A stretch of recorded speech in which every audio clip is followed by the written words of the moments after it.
Tout lui appartient. Walillahi ma fi samawati wa ma fi al-ard. On le dit souvent, notamment dans le verset 284 de la sourate al-Baqarah. Walillahi ma fi samawati wa ma fi al-ard. Ou ailleurs, Walillahi ma fi samawati wa ma fi al-ard. À Allah appartient tout ce qui est dans les cieux, ce qui est sur la terre. C'est pour cela qu'il invite ses serviteurs à donner. Wa anfiqu mimma razaqnakum. Dépensez de ce que nous vous avons donné, c'est-à-dire lui, subhanahu wa ta'ala. Et il demande, subhanahu wa ta'ala, de lui prêter. C'est que Allah nous a créé la vie et la mort, il pourvoit à tous les besoins, mais ces besoins, soit on les consomme, entre guillemets, soit on donne aux autres. Et ce que les gens les plus aimés d'Allah, subhanahu wa ta'ala, ce sont les gens qui sont au service des autres. Bien sûr, le don n'est pas seulement que financier, bien qu'il soit important, c'est le nerf de la guerre, mais le don, c'est également de sa personne, de son temps, de sa science, de son amour. Tout ceci fait partie du don en général. Cette générosité se traduit par quoi? Par une excellente foi. En effet, quand Allah demande de donner, quand Allah a créé et qu'il a donné à certains un peu plus que d'autres, ce n'est pas parce que la pauvreté, c'est pas par pauvreté. Allah dit dans la sourate al-Fatir, 35, verset 15, Ya ayyuhan nasu, antumul fuqara ila Allah, wallahu huwal ghani al-hamid. Oh, vous les gens, vous êtes des indigents, vous êtes tous pauvres vis-à-vis d'Allah, et c'est Allah qui est le seul riche, al-ghani, celui qui se passe de tout, al-hamid, le digne des louanges. Donc Allah étant al-ghani, c'est celui qui n'a pas de besoin. Allah, il est le riche.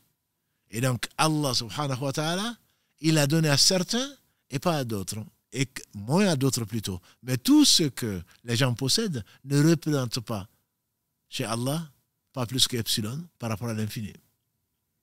Et donc si Allah a voulu que certains soient plus aisés, entre guillemets, dans ce bas monde, ce n'est pas forcément un bon signe pour eux. Le prophète sallallahu alayhi wa sallam nous a dit que le riche, pour qu'il entre au paradis, il ne faut pas qu'il cesse de donner à droite, donner à gauche, donner devant, donner derrière. Et donc c'est une épreuve. Et donner n'est pas facile. Certains sont prêts peut-être à se sacrifier plutôt que de mettre la main à la poche. Parce que donner, tu as Satan qui, sur lui ce qu'il mérite, qui te fait craindre la pauvreté. Or, comme le dit Ibn Qayyim, quand il fasse miséricorde, la richesse du pauvre, c'est qu'il sait qu'il est pauvre. Nous sommes tous pauvres.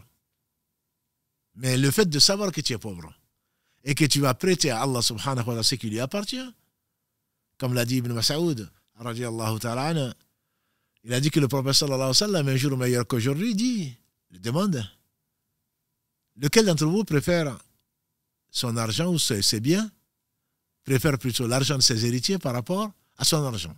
Ils ont dit, Ya Rasulallah, sallallahu alayhi wa sallam, il n'y a personne d'entre nous qui préfère l'argent de ses héritiers par rapport à son argent. Il a dit alors l'argent, ton argent c'est ce que tu auras dépensé.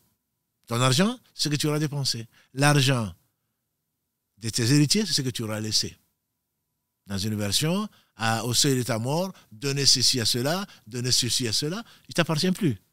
Donc Allah nous a créés, subhanahu wa ta'ala, pour nous confier la science, l'amour, l'argent, ceci et cela, pour voir comment